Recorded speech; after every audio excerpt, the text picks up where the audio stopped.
This is the Recovery Lab. Here we dive deep into the struggles, victories, and hope that stem from recovery. No shame, no judgment, just truth, grace, and inspiration. Let's walk this road together.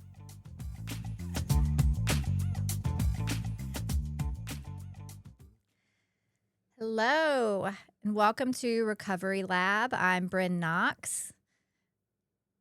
I'm Daniel Anderson. And today we have Ruth Ann Rigby. Hey, Ruth Ann. Hey, Brynn. Hey, Daniel. Hey. Studio looking really good today. This is looking much better than I saw one of the first episodes the other day. I went back to it. And Daniel, I must say, you've made some major improvements. Yeah. Just 1 degree of change Yeah. in the yeah. studio. It's come a little way. Yeah. All right. So, Ruth Ann, you've been here a few times. No, just once. Just once. Yeah, this Yep. is It's my second. second appearance. Yeah. Let's talk first. How do we know each other? You just never know how we know each other. How do we know each other, Brynn? Well, I will say Ruth Ann gets the credit for me getting into the perfect place I was supposed to get into. She was the person that my family reached out to. And what I've always wanted, what is that like on your side of things when someone calls you and they're just having such a hard time and they have no idea what to do? Like, what is When that? families reach out to me and ask for help Mm-hmm. for their loved one, Yeah. it's a process. And so my encouragement is I always try to meet one-on-one with families. And sometimes I can, sometimes I can't. It depends on where I am or if I'm traveling or whatever is going on. But it's important to meet with those families and get a game plan together. And sometimes you have to get a plan together very quickly. It depends on the severity of the condition of their loved one. Mm. And but I always like to sit down with families. I like to give families 3 options. And at the end of the day, the family makes the decision of where they're going to send their loved one. I gotcha. What are a couple of the top excuses that you get, and what are your answers for those excuses? Because I'm sure you get a lot of families that sort of don't follow through because of certain things. Well, my loved one can't miss work. My child cannot be out of school that long. My child is an all-star athlete. He can't miss school. Mm-hmm. You know, the list goes on and on and on. And at the end of the day, it's really fear. It's fear that's feeding that. Mm. And so if you can help them work through the fear and get them to the other side to get their loved one the help that they need, then you've accomplished what you need to accomplish. When you say it's, their fear of Their them fear sending- of making the wrong decision. Ah, okay. Their So- fear of upsetting their family member. Their fear that their family member is going to be angry with them. Mm-hmm. Oh, that's a know. big one, I bet. You know, and a lot of family members hold their family members hostage. What You do you know, mean? It's their way or the highway. So you have, you can have adult children, you can have children. They can hold their family hostage, meaning they control the house Gotcha. and everything in it. Mm. So it's important, if you have a loved one that's struggling right now, I encourage you to go look at the condition of the house, go look at the condition of their room, their car, what they drive.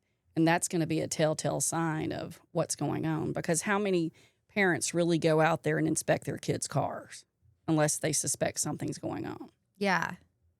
Interesting. So, I never thought about it like that and think back about the condition of my environment. what was your environment like? Oh, tons of pizza boxes in the kitchen, trash everywhere, clothes everywhere. Just, I don't even want to think about it. Yeah. It was bad. But look at you today. That's Yeah. the miracle. Yeah, That's the miracle. it really is such a miracle. And you've done the work to get where you are here today, hosting the Recovery Lab show. That's grace.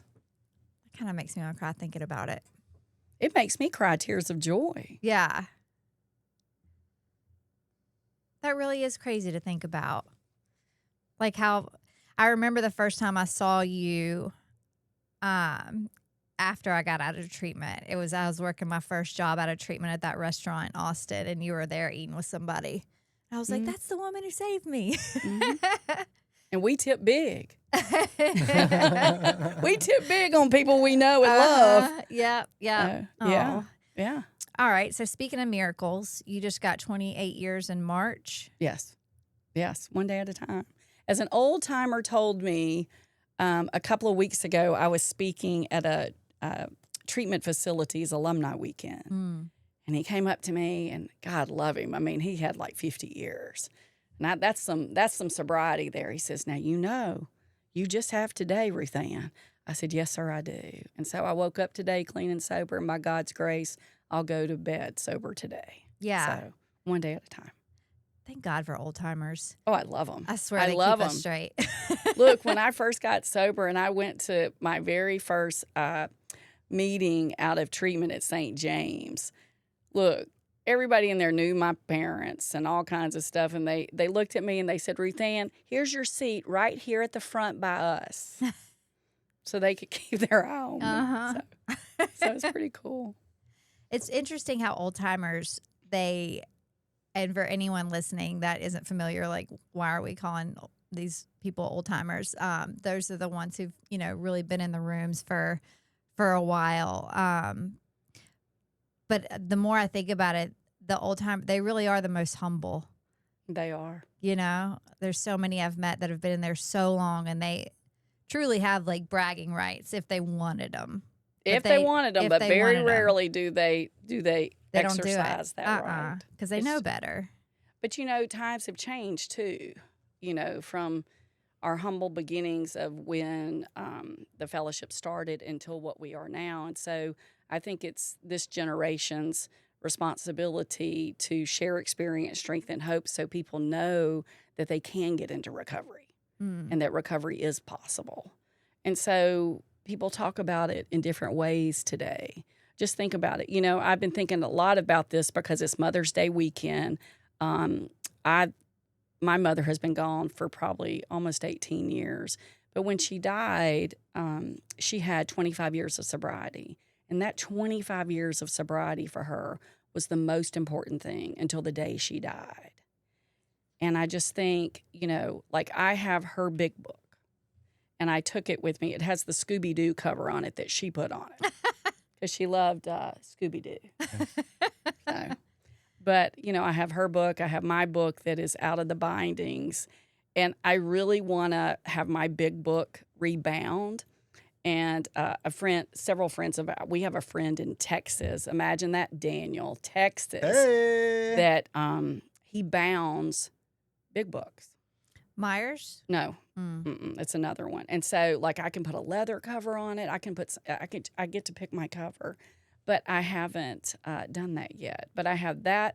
I have my mother's big book. I have my big book, and then I have this beautiful collector's item from the 40s that someone gifted that to me, and so it's pretty cool to go back and read the stories from that book. Oh, I bet that is cool. I love stuff like that. Yeah. How did your mom get sober? So my mom got sober when I turned 18, and I confronted her about her behavior. And my dad and I put her in the old doctor's hospital. That's the old St. Dominic's Behavioral Health now. So, but when my mom got sober, everything changed. In what ways? Oh, everything got better because I grew up with an alcoholic parent. And, my mother did not get to enjoy some parts of my life growing up because she was an alcoholic and she was drunk a good bit of my life. And so she never saw me show horses competitively. She never got to do those things. But when my mother got sober, the gifts of sobriety just rang out loud and true for us. And she became, my best friend. And, it was probably the greatest joy for me that I could be her caregiver for her in those last years of her life. Yeah. And I wouldn't have been able to do that if I had not been sober. So she got sober when you were 18. Mhm. So when did your addiction start, and how did she She played handle so I got sober, and my sobriety date is March 1 of 97. And so my husband and I had only been married for a very short period of time, like 6 months. And I was brutally attacked at a gas station. And that's when my life forever changed. And because I grew up with an alcoholic parent, the switch flipped. The switch flipped in me. Mm-hmm. And, we did not know back then what we know today about trauma and things like that. And so I was having night terrors, headaches, you name it, I had it. And who do you go to when you don't feel well? Who do you go to? The doctor. The doctor. And so I would go to the doctor, but, they treated my symptoms.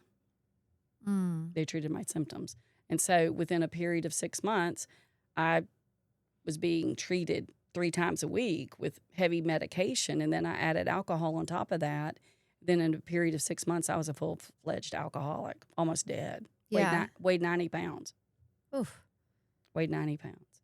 And so, but, I also had, when I got sober, when I got out of treatment, I had to make my recovery priority one, and I had to walk away from people I cared about because it had to be priority for me.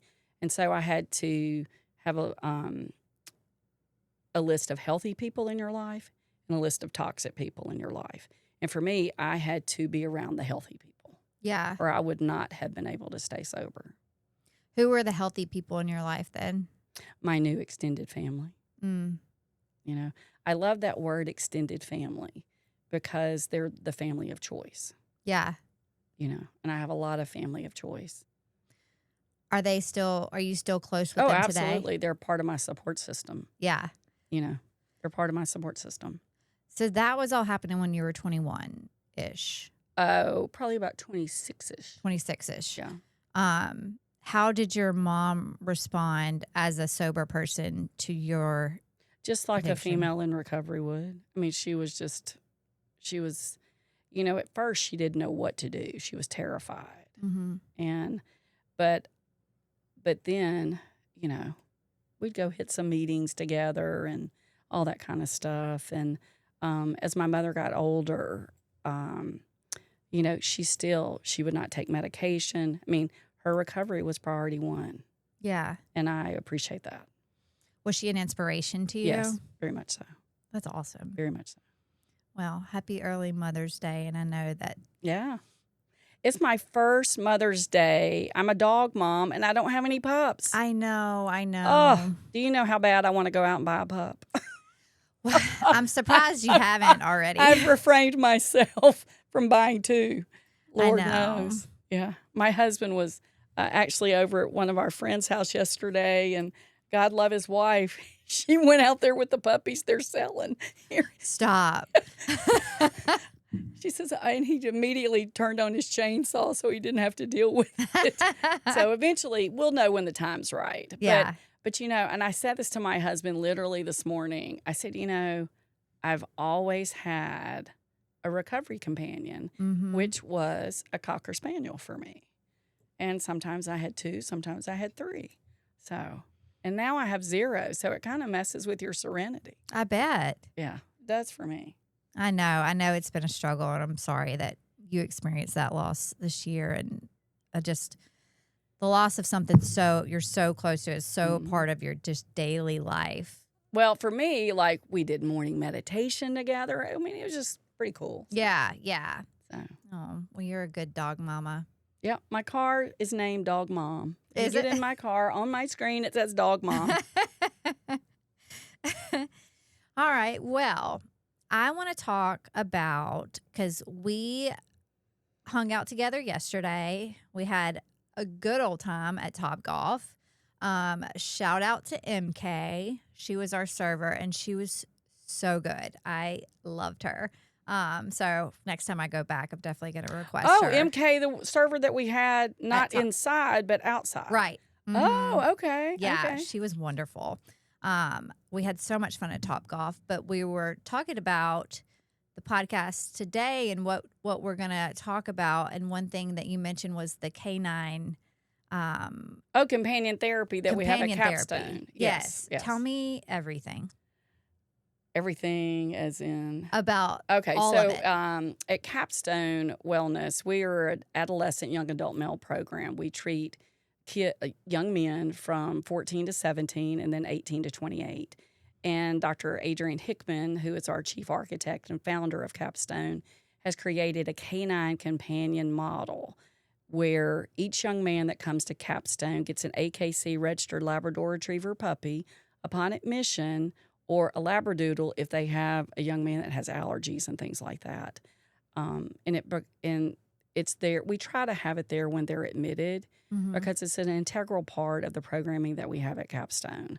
Because we work with a lot of kids that have trauma and attachment disorders. We treat a lot of kids that have sex addiction, gaming, and porn, just to name a few. But when you bond and you have an attachment with that canine companion, and they're responsible for that puppy. You know, they have puppy time 3 to 4 times a day. They're responsible for cleaning its kennels.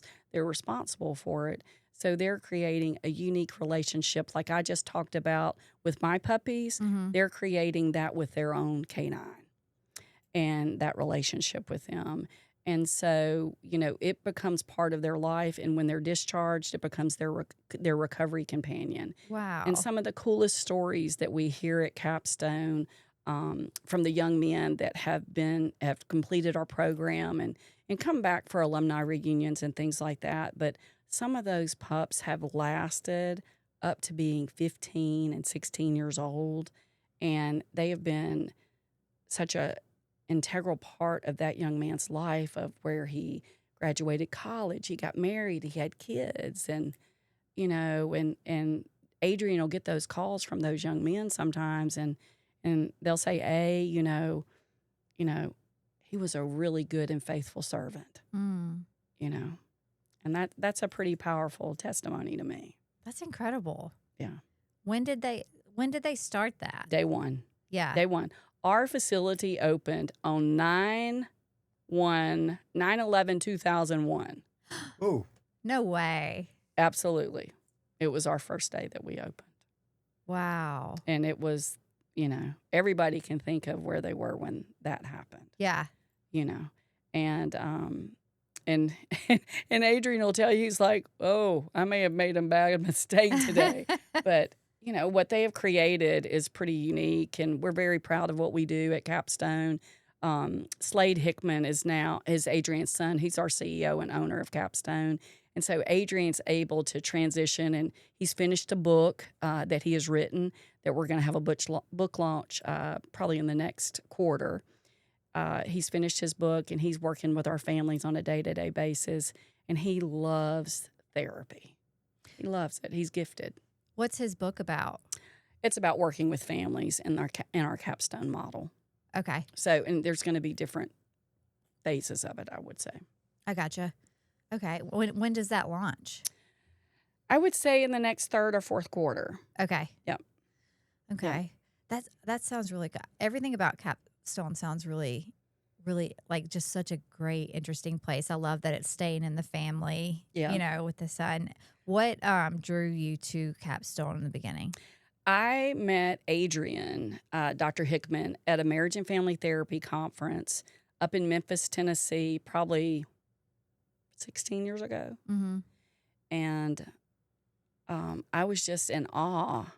I'm a dog person anyway, and then for somebody to be able to use AKC registered Labrador Retrievers puppies in their model, I was just like, I was so intrigued. But I was really intrigued that his therapist, which are our therapist, only carry 2 clients at any given time because they're doing so much family work with the family unit, and that's important. Yeah. And so I was like, this is crazy, and because I'd never heard of that, and then we became friends, and I went up there to see it, and it was just an extraordinary facility. Now, it's come a long way since then. We've had a lot of changes. And then one day he asked me, would I ever consider coming to work for Capstone? And, you know, when my nephew was in trouble, and this is before I even went to work there, I called him and I said, my nephew's in trouble. And I have north, south, east, and west nephews. Mm-hmm. Excuse me. Ooh. And he ran point on it. And that's what I needed. Mm. And so, you know, that touched my heart. Yeah, absolutely. Yeah. So, do you ever get guys that show up there that have like a huge fear of dogs? Or Yes. everyone? We have some kids that will come to us and they don't even want the dog. I mean, their parents don't want them to have it. I'm sorry, Daniel. Good. And probably once or twice a year this will happen. And then they'll be responsible for the dog and everything. And then we have a list of people that would want a dog. Ah. And so just in case that happens, it doesn't happen a whole lot. Mm-hmm. Like I can count, as long as I've been at Capstone, it's only happened like twice. Yeah. So So- for the most part. So are their dogs just peeing everywhere? Because these boys just don't know how to take care of something? We have state-of-the-art kennels at Capstone. I bet. So they're state-of-the-art, and we've got probably 45 kennels, I think, now. That's awesome. Yeah. That's a big responsibility. So It's for a them to take that on and take care of something other than But we You also know. have a canine coordinator. mm-hmm. I mean, we have full staff down there and that help.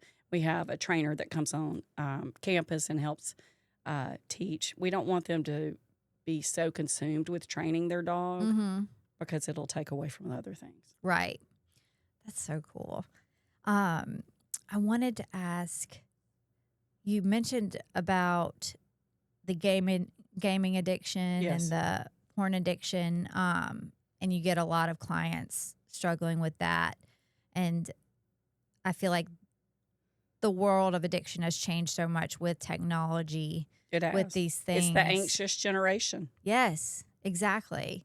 So, what advice do you have for parents that they have teenagers that game a lot, or, you know, You have to know what your kids are doing. yeah, You have to know what your kids are doing. You know, Covenant Eyes is a great protector on your phone that can send your text messages and things like that to your parents. I encourage parents to know what their kids are doing, because the kids that they're really, really struggling. Like I was at a house, someone's house a couple of weeks ago, and their kids were just volatile. I mean, I was just visiting. Mhm. You know, I was just visiting, and the kids were volatile. And I was like, what is going on? Is everything all right? And you need to know the games that your kids are playing, Mhm. because some of the games that are available online go to the wrong part of the web. What do you mean? They go to the dark web. They go to the sick part of the web, Brynn. There's a bad part of the web Mm-hmm. that you don't want your kids in. And so one of the things that you can put on their devices are safety device or things like Covenant Eyes and things like that that will let you know what your kids are doing online. So if I'm Because our kids are so tech savvy now, right, they are. You have to be up on it every single day because it changes every single day. The safety measures change every single day. so if I see, if I see my son in there and it looks like he's playing, a football game, is it I don't know a lot of football games that are bad, okay? but like Fortnite and there's some really volatile games out there Uh-huh. that you have to be very leery of. You just have to. Okay. When do you think it becomes an issue, like between a kid who just likes to play games and a kid who needs to go to Capstone? I think you have to be mindful of what the child is doing. And if you cannot get their iPads away, their laptops away, their phones away, they're not going to give them to you, then that's a telltale sign there's a problem. Okay. That's a telltale sign. And it's not just gaming, it's not just those things that we talked about. It's these kids that are sending pictures to each other and ruining their position in school and things like that. So you have to be very mindful of all those things that are going on that are very dangerous and can hurt our children. Yeah. Yeah. Absolutely. And so Capstone gets a lot of kids that more so struggle with that kind of stuff than. Well, we're one of the few facilities in the country that can treat it in adolescence. So we're one of the few. Yeah. So is it more difficult to treat an adolescent than it is an adult? It depends. Because you have some adults that are just as bad as adolescents. Girl. And that are just like adolescents. Say it louder for the people in the back. Don't I, Daniel? Yeah. That's so true. You know, I mean, you can get a 30-year-old adult that acts like a 15-year-old adolescent. Quit talking about me. Oh. It's a real low blow. Oh my gosh. Well, I mean, that's a crazy question. I mean, because it can go either way. I know. It can go either way. Yeah, that's a good point. You know. Are there a lot of 14 to 17-year-olds coming in struggling with drug addiction? Yes. One of the main excuses I remember hearing a lot from younger people is that they're too young to get sober. What's your best advice for anyone who thinks that? Or what do you tell them? I encourage them to give it a try. Yeah. I encourage them to give it a try. You know, that's the thing. You know, because there is a different way of life. Yeah. But, you know, not all the young people that come to Capstone have a substance use disorder either. You know, because we treat kids that struggle with anxiety, depression, you know, and other mental health challenges. I didn't know that. They don't have to have a primary diagnosis of substance abuse to come to us. Okay. So are they in the same program as someone who does struggle with that stuff? Yes, they're just in a different track. Okay. How long is the typical stay? It's 90 to 96 days. It depends on when they come in. And then about halfway through the treatment process, their family, the parents will come up for a week-long family workshop. Week long. That's nice. Yeah. Do a lot of families come? Yes. It's so important. It's not optional. It's part of it. Good. I mean, because you have to help the whole family heal. And in order for the whole family to heal, you have to be present. Right. You know, and sometimes at the end of family week, when we're working with our families, you know, we have to access care for them, depending on what has come out during family week. And we may have to put one of those parents in treatment. Oof. You know. Plot twist. Oof. Plot twist. Tune in tomorrow. Oh, I bet that's intense, though. Well, but again, we're helping the whole family heal, Exactly. and we have to go to any length to do that. Yeah. You know. What does the aftercare program situation like with someone that goes to Capstone? So one of the things that we did last fall is we opened up our Traction program, which is an extended care. We had a lot of parents ask us to create our own extended care, which means they can go into that program and they can stay into it up to a year if they would like. Mm-hmm. And it's like extended care, like what you and I know what extended care is. Right. But sometimes we refer them to another level of care if they need it, or we refer them back to their therapist that referred them to us, and they do intensive outpatient. It just depends on the situation and what's going on. Okay. So I know that you travel a lot. You're always somewhere all the time. Why does she think that, Daniel? Because your life is documented well on Facebook. Oh, okay. This is true. This Yeah. is true. What's your next trip? Where are you going? What you doing? I'm leaving Monday, going to my favorite place in the world, Vero Beach, Florida. Wait, look, here it is, Vero Beach. It's even on my shirt. Where is Vero Beach? It's about 2 hours to the water. Wait, We're what? both blonde headed. So I fly into Orlando and I get in a car and go 2 hours to the water. Do not ask me which direction I'm going. Oh, wow. But it'll be on the water. And Uh-huh. it's Southworth and Associates ITCC 3-day conference where probably about 30 programs come together and we present our programs to each other for like 15 to 20 minutes. And it's a really an intimate setting where we get to know each other in a much, much quicker way. And so we know those programs to refer to all over the country. Kind of like speed dating for recovery Yes, places. it Okay. is. It is. At I've the never heard beach. it quite put like, yes, at the beach.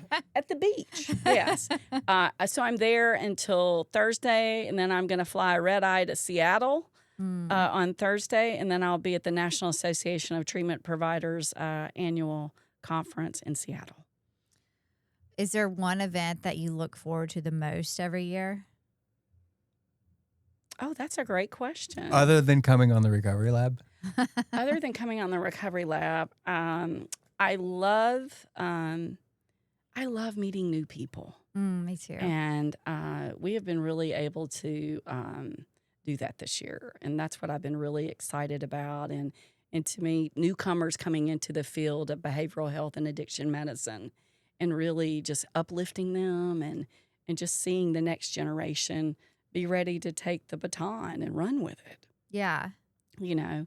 And there's some amazing people in our area here that need to come on this show, and I'm planting seeds for them to come on the show. Please. I'll hog time.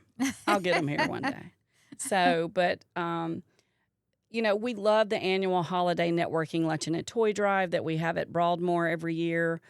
This year it's going to be on December the 8th. That's where we bring all treatment providers and therapists and counselors and people that have boots on the ground, and we honor our own.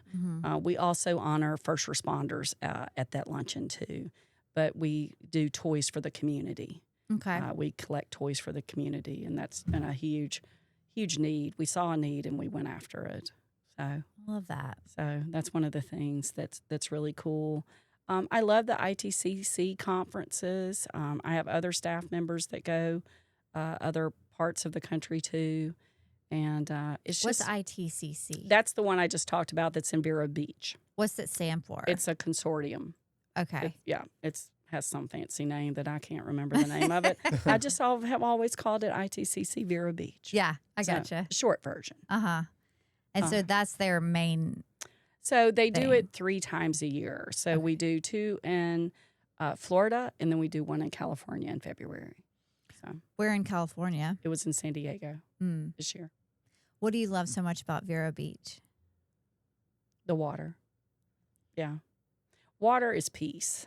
And I love the mountains are healing for me. Like if you ask me where is my favorite place to go in the world, even with all the travels that I do, it will be Utah because I love the mountains. You know, I don't like to do a whole lot in the mountains because I'll always have something happen to me in the mountains. But that's my happy space. Yeah. And being at home. Yeah, home is happy for me. Do you think you'll ever move to the mountains? No. Why? I've never thought about it. I've never thought about living in the mountains. Isn't it weird how we can describe a place as like our happy place and where we find peace, but We've never thought about living there. yeah. Yeah, that's true. We're making big discoveries here today. Yeah, we are. I mean, I've never thought about it that way, honestly. Well, I've been thinking about it lately. I think about like, But like, I'm happy on my farm. yeah, that's true. I mean, like, I can look at water. You know, I was looking at water before I left here. Oh, y'all have a Oh my great God, front porch. we were having some lunch before I came, and we were. I was watching a Netflix show. It's called with Vince Vaughn. It just released today, and it's about the grandmothers, and they open this restaurant. Nana's, yes. It's a great show. Is it? And then I go straight into Smokey and the Bandit from 1977. where it shows the Mississippi Highway Patrol 3 times, as my husband pointed out. I was like, yeah, and he told me exactly where he was when that movie was made. I was like, oh, wow, I was a kid. So, you know. Smokey and the Bandit. I've actually never seen it. Oh, well, look, when I was growing up and in high school, it was so funny because we didn't have cell phones when I was growing up in high school. We had radios. And my dad had a construction company, so I had a Motorola radio that would go to all his trucks.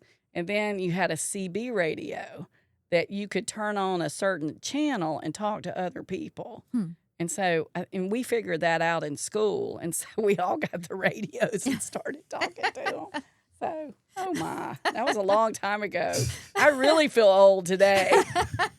Back in the day. Oh, yeah, back in the day. Yeah, back in the day. Yeah, that's fun. So y'all were having lunch earlier. You get to stare out at your pond every day from that beautiful front porch. I love it out there. Yeah. Tell me what your day-to-day looks like as someone who travels all the time, is constantly having her phone ringing, but somehow has the time to have quiet moments at home. What does day-to-day look like for you? Well, I mean, I wake up. I don't have an alarm clock. You don't? Nope. I don't have to set an alarm clock. I don't even have to set an alarm clock when I go to a different time zone. I keep my body on my time zone, if that makes sense.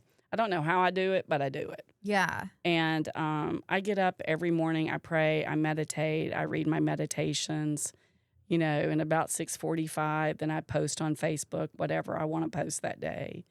And because I think it's important to share positive, uplifting messages with people that maybe aren't having an uplifting day. That's what I hope my platforms are used for, is for good. And, then I start work. I mean, I'm always working, but, Mondays are pretty hectic for us because we have team calls and team meetings. And then we're, the next couple of weeks are really hectic for us because we're all on back-to-back travel. So do you travel with other people from Capstone? Sometimes I will. Sometimes I won't. Okay. Yeah. So y'all have team meetings and stuff all day on Mondays. Yep. What about the rest of your week if you're not traveling? So I will work out of the Center for Hope and Healing at Broadmoor Baptist Church that's located on Key Drive. We have about 15 counselors that work out of there, and it just gives me a space. I'm one of those people, I like to go to an office and sit and work, and sometimes I do it better there than anywhere because it's peaceful. Yeah. And then I can be around to help families that are struggling, and that's usually what I'm doing if I'm in town. Okay. Yeah. And they can come and meet me there or wherever I need to go. Yeah. Tell me more about the Center for Hope and Healing. That's our counseling center. That's an extension of Broadmoor Baptist Church, and it's located at 212 Key Drive. And those are providers there. I mean, they're therapists. We have therapists there that work with people in our community, people that are church members. We have a sliding scale. Some of our providers take insurance. That's under the direction of Dr. Preston Crow. Dr. Preston Crow, you said? Cool. And so that's at Broadmoor. It's actually off-site at Broadmoor on Key Drive. Okay. I mean, you can look from the building and see the church. I gotcha. So, well, that's a nice place to have an office then. So, yeah, I can go and share space. Yeah. That's the words now, Daniel. Share space. I love it. All right. Well, we got about 10 minutes left. What is something that we haven't talked about that you would like to talk about today? I would like to talk about hope, and that if there's anybody struggling out there, I want them to know that they have hope and that there's always resources for them to get the help that they need no matter what. I want people to be able to always access the care and the people that they need. That's important to me. And sometimes we can do a really good job of that. Sometimes we do a really poor job of it. And I'm very proud of the Mississippi Department of Mental Health and the resources that they have put on their website to be able to help families that are struggling. Wendy Bailey and her team have worked vigorously to get that up to speed. But, our Mississippians are suffering, and we need to be able to help them get the help that they need, just like you do at UMMC. You help our Mississippians get the help that they need. Mm-hmm. But I want families to know that they can reach out to me, you. There's a lot of people that stand ready to help them in their greatest time of need. Yes, absolutely. Yeah. And so if someone is out there struggling and they just seriously have like no money, they have insurance, but they don't really have any money, and they have a job they feel like they absolutely cannot lose, or they won't be able to pay rent the next month where they live, what do they do? So that's something we need to sit down with them and help them come up with a game plan and help them figure that out. And that's a lot of what I do is help navigate. Yeah. Because they don't know how to navigate that. But there is a way. There is a way. It takes a lot of time. Mm-hmm. You can't do it in 30 minutes. Mm-hmm. And you just need to know that we can get those things taken care of. I went a couple of weeks ago. I think I may have shared this with you. I went up to Region 8 in Canton and met with their team. And I was impressed by the services that they have up there, the team members that they have in place. And so Region 8 takes care of Madison and Rankin County. Mm-hmm. And I even told that to Wendy this week when I saw her out at a conference because, they have counselors in the school systems in Madison County. I was working with a particular family that needed certain things, Mm-hmm. and we were trying to access care. And so we had boots on the ground trying to access care. Yeah. And I was able to meet people that I normally wouldn't meet. I met people with Child Protective Services and, just pretty amazing people that have boots on the ground. Yeah. It's incredible how it's like God formed all of our hearts and all of our passions. And it's like we were each born and meant to do very certain things. And I feel like you were created for this purpose and given this real like tenacity and persistence and just, is gumption the word? I feel like it is. Gumption. Mm. I just said you're just bold and in a way. Well, I fight hard. I advocate hard. But not everyone has that in them, and you do. Well, it's just because I care deeply. Yeah. And that's just me. And, if you call and ask me for something, I'm going to do it 110%. Mm-hmm. And sometimes people don't like the answer. Yeah. Truth is truth. But some people don't necessarily like the answer, but you can get everything lined up for everybody and put a bow on it, and they may choose to go down a different road. Is that frustrating? Like, how do you deal with that? I would be so annoyed. I just pray for them because God will do for them what they cannot do for themselves, and they will circle back to another person, to another individual that can help them. Whether it's me, a pastor, a counselor, you plant seeds. Mm-hmm. Do you ever struggle though? Like, do you ever really, like, you're doing all the things, which is a lot of things, and then they just come up with an excuse, or they just decide not to, whatever it is. Do you ever just for real just be like, well, that was a waste of time? No one is ever a waste of my time. Mm. Another individual is never a waste of my time. Does my fire extinguisher go low? Yes. What do you do to recharge that fire extinguisher? Oh, it requires a lot. It has a lot of things in it. Like what? But I have to go and just be still and recharge and fill up my fire extinguisher. People say, "What are you doing?" I say, "I'm filling up my fire extinguisher." Do you get odd looks when you say that? Oh yeah, I get odd looks from firefighters when I say. So, but you have to believe in people, and I just believe in people, and I think I was a person that went to treatment the hard way by a court commitment. I was a person that did not want to go to treatment. And so I'm not going to give up on a person. I'm going to fight till the bitter end until they get the help and the resources they need.